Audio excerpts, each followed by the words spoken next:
राघव, जिन्हें हम राम कहा करते हैं, जिन्होंने कभी शत्रु के सामने अपने आप को सरेंडर नहीं किया, लेकिन बहुत दिनों से राजनीतिक गलियारे में इस कलयुग के एक व्यक्ति जो काफी चर्चा जिन्होंने बटोरी आम आदमी पार्टी से,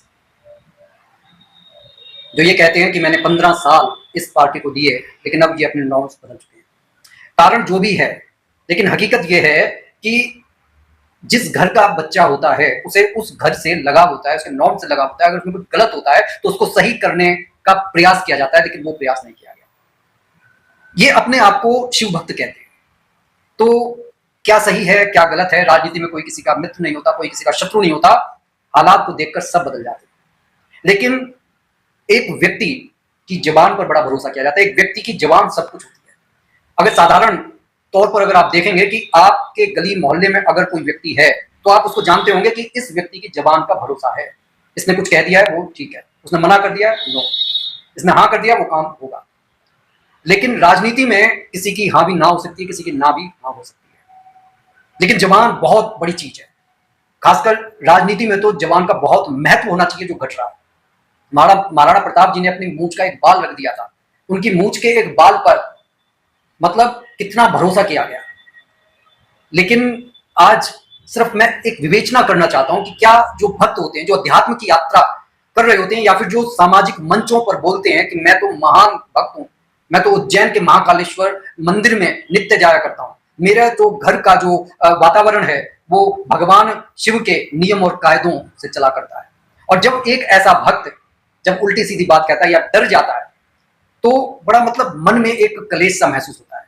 आज उसी पर एक छोटी सी अपने मतलब मन की एक भड़ास सी निकाल रहा हूं। हो सकता है कि आपको सही लगे, हो सकता है कि गलत लगे, क्योंकि देखिए जो जरूरी नहीं है कि जो मेरे को सही लग रहा है वो आपको सही लगे, जो मेरे को गलत लग रहा है जरूरी नहीं है कि वो आपके लिए गलत हो। तो एक छोटा सा मेरा प्रयास है, तो वीडियो को आखिर तक जरूर देखिएगा, ठीक है?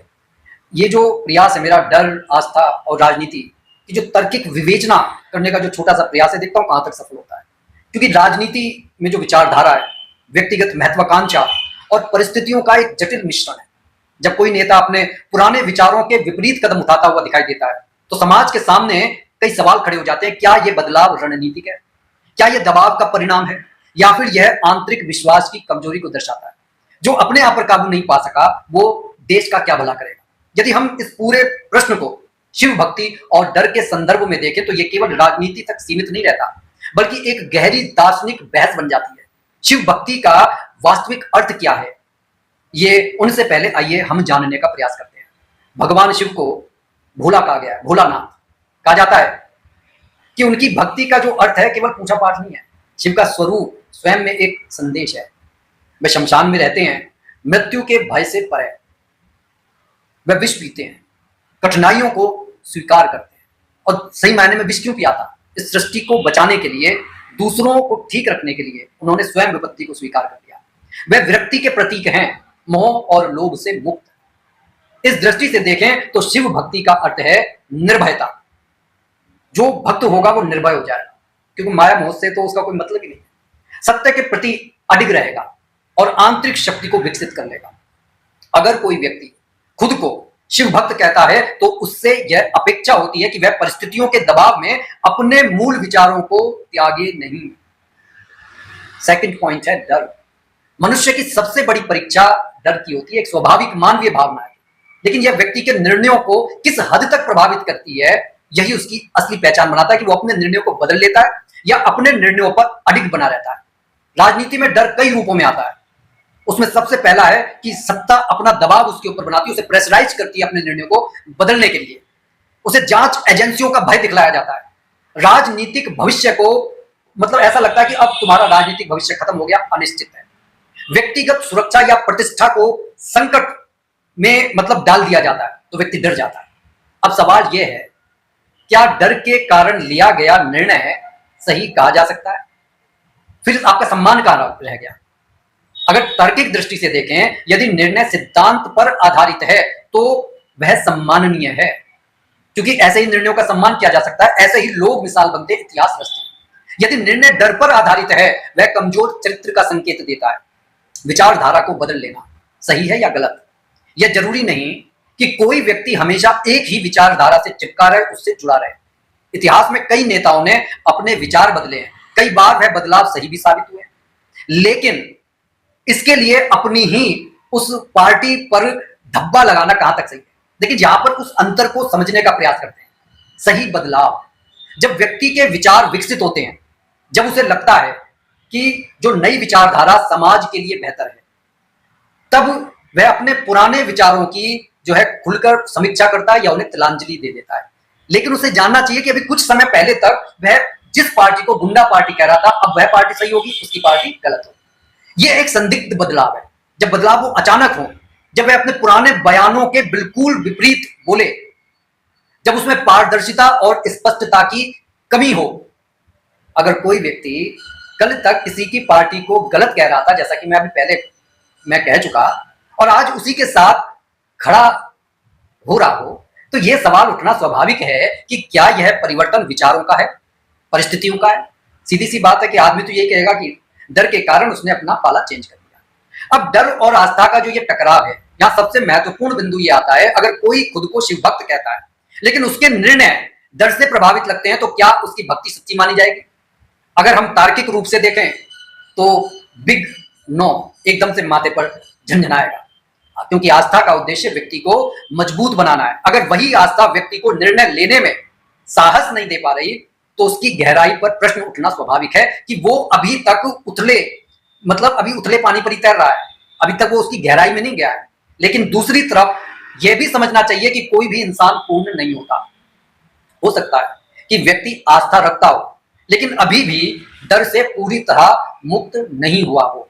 और यही ऐसा लगता है कि आम आदमी पार्टी के पूर्व राघव चड्ढा के साथ में हुआ है। वे आध्यात्मिक रूप से विकसित होने की प्रक्रिया में रहे ही नहीं, सिर्फ मुंह से बोलना, शब्दों में कह देना, लेकिन उस जीवन को जीने में बहुत फर्क है। इसलिए सीधा निष्कर्ष निकालना भी उचित नहीं होगा। राजनीति बनाम व्यक्तिगत अध्यात्म। राजनीति और अध्यात्म दो अलग अलग क्षेत्र हैं। राजनीति जो है व्यवहारिक निर्णयों पर आधारित है। जो घटनाएं इस समय घटित हो रही हैं, उसी समय हमारे को निर्णय लेना है। लेकिन अध्यात्म किसी व्यक्ति के अंतर मन के अंदर घटित होने वाली घटना है, आंतरिक विकास पर आधारित है ये घटना। कई बार एक अच्छा आध्यात्मिक व्यक्ति भी राजनीति में कठिन फैसले ले सकता है, जो बाहर से ऐसा लग सकता है कि वो विरोधी हैं, वो विरोधाभासी लग सकते हैं। इसलिए यह जरूरी है कि हम किसी के राजनीतिक निर्णय को उसकी पूरी आध्यात्मिकता का पैमाना न बना दें। लेकिन प्रश्न तो उठेंगे, और उठेंगे इसलिए क्योंकि कल तक वो दूसरे पाले में खड़े थे, आज दूसरे पाले में खड़े हैं जिसके बारे में उन्होंने पूरा बोला था। लेकिन अगर कोई खुद ही बार बार अपनी भक्ति को सार्वजनिक रूप से प्रस्तुत करता है, तो समाज उसे उसी कसौटी पर परखेगा। समाज की भूमिका सवाल पूछना या निर्णय देना। जब ऐसे मामले सामने आते हैं, तो आम जनता दो हिस्सों में बढ़ जाती है। एक वर्ग तुरंत ही व्यक्ति को दोषी ठहरा देता है, क्योंकि देखिए, वो मुजरिम और मुजरिम की कहानी यहां पर नहीं चलती है। एकदम से बस इंस्टेंट फैसला किया जाता है समाज में। दूसरा वर्ग उसे पूरी तरह सही ठहराने लगता है। बढ़ गए, दो धड़े बढ़ गए। लेकिन एक संतुलित दृष्टिकोण यह होना चाहिए कि तथ्यों की जांच करें, व्यक्ति के पूरे संदर्भ को समझें, भावनाओं के बजाय तर्क का उपयोग करें। अगर ओवरऑल समझने का प्रयास करें, तो असली सवाल क्या है, इस पर हमारी दृष्टि होनी चाहिए। इस पूरे विषय का सार यह नहीं है कि किसी एक व्यक्ति ने क्या किया। दरअसल असल सवाल यह है, क्या हम अपने जीवन में डर पर काबू पा रहे हैं? क्या हमारी आस्था हमें मजबूत बना रही है, या फिर ये सिर्फ लोगों को दिखाने के लिए हम एक दिखावा कर रहे हैं, एक ट्रैप में फंसे हुए हैं? शिव भक्ति का अर्थ केवल हर हर महादेव कहना नहीं है, बल्कि सच के साथ खड़े रहना, कठिन परिस्थितियों में भी अपने मूल्यों को ना छोड़ना, जैसा कि भगवान श्री रामचंद्र जी ने किया। उन्होंने कभी अपनी मर्यादा के साथ समझौता नहीं किया, उन्होंने कभी सत्य के साथ समझौता नहीं किया। डर को अपने ऊपर हावी ना होने देना। अगर कोई व्यक्ति, चाहे वह नेता हो या आम इंसान हो, इन गुणों को अपनाता है, तभी उसकी भक्ति को सार्थक कहा जाएगा। अंत में अपनी वाणी को विराम देने से पहले इतना ही कहूंगा कि किसी भी व्यक्ति के निर्णय को पूरी तरह समझने के लिए हमें उसके पीछे की परिस्थितियों, दबावों और सोच को जानना बेहद जरूरी है। बिना पूरी जानकारी के किसी भी भक्ति को झूठा या सच्चा कह देना जल्दबाजी होगी। लेकिन एक बात तो निश्चित है, सच्ची आस्था वही है जो व्यक्ति को निर्भय बनाती है, ना कि डर के आगे झुकने वाला, जैसा कि राघव चड्ढा जी ने किया, जैसा कि बहुत समय से लग रहा था। और यही संदेश भगवान शिव का भी है, जो स्वयं को जीत लेता है वही सबसे बड़ा विजेता है। अब इन्होंने अपने जीवन में क्या सीखा, अपने परिवार के कौन से मूल्यों को आत्मसात किया, ये तो राघव चड्ढा से बेहतर कोई नहीं बता सकता। मैं ये नहीं कह रहा कि किसी पार्टी में जाना है, किसी पार्टी भाई काम करना है, जो राजनीति में आया उसे काम करना है, लेकिन राजनीति का अर्थ ही है कि आप जन कल्याण की भावना से आए हैं। लेकिन यहां पर ऐसा लगता है कि आजकल के नेता सिर्फ अपना कल्याण करने पर उनका ध्यान है। जैसे कि सरकारी नौकरी करने वालों के उन्होंने पेंशन बंद कर दिए, लेकिन एमएलए जो सिर्फ 5 साल के लिए चुना जाता है, जो चाहे वो आपका ग्राम प्रधान के चुनाव हो, चाहे आपके कहीं के भी चुनाव हो, उन सब चुनावों में उनको पेंशन दी जाती है। जबकि हकीकत यह है कि जन कल्याण की भावना से जो व्यक्ति आया है, ये उसका स्वयं का निर्णय है। लेकिन वहां पर जाकर नेता सिर्फ और सिर्फ अपने लिए जो कार्य कर रहे हैं और जनता को भूल जाते हैं, और जनता के चुने हुए नुमाइंदे ऐसे ऐसे कानून बनाते हैं जिससे जनता, क्योंकि जनता के पास इतना समय नहीं है कि अब वो उनका विरोध करे, क्योंकि उसे अपना पेट भरना होता है। वो दिन चले गए जब भगत सिंह जैसे लोग अपने परिवार से बाहर निकलकर आवाज उठाते थे, लेकिन अंग्रेज लोग कम से कम उन्हीं के ऊपर जो है रद्दा कसते थे। लेकिन यहां पर आजकल कुछ सालों से परिस्थितियां ऐसी बन रही हैं कि रद्दा उनके परिवार पर कसा जाता है। आपके पास में प्रश्न पूछने का अधिकार तक छीन लिया गया है, लेकिन हम फिर भी कहते हैं कि हम लोकतंत्र में रह रहे हैं।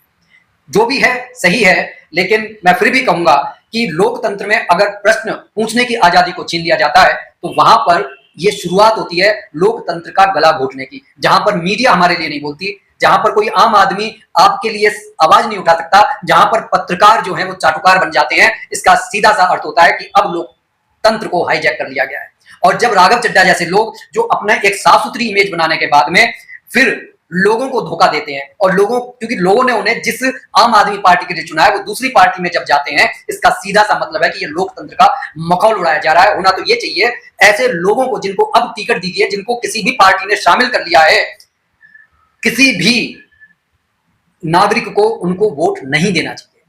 बाकी सबका अपना अपना नजरिया है, और ठीक है, भगवान जो करेंगे अच्छा ही करेंगे। तो कैसी लगी ये वीडियो कमेंट करके जरूर बताइएगा। और क्या आपको भी पहले से मालूम था कि राघव चड्ढा जो है गुगली मारने वाले हैं? अगर हाँ, तो कमेंट करके जरूर बताइएगा। इसी के साथ मैं अपनी वीडियो को यहीं पर विराम कर रहा हूं, क्योंकि ये कोई ऐसी वीडियो नहीं है कि धार्मिक वीडियो की आप उसको बहुत ज्यादा शेयर करें। ये सिर्फ एक मन का भड़ास निकालने वाली है, लेकिन फिर भी मैं अपेक्षा करूंगा कि आप अपने कमेंट जरूर करें। इसी के साथ जय जय श्री सीताराम।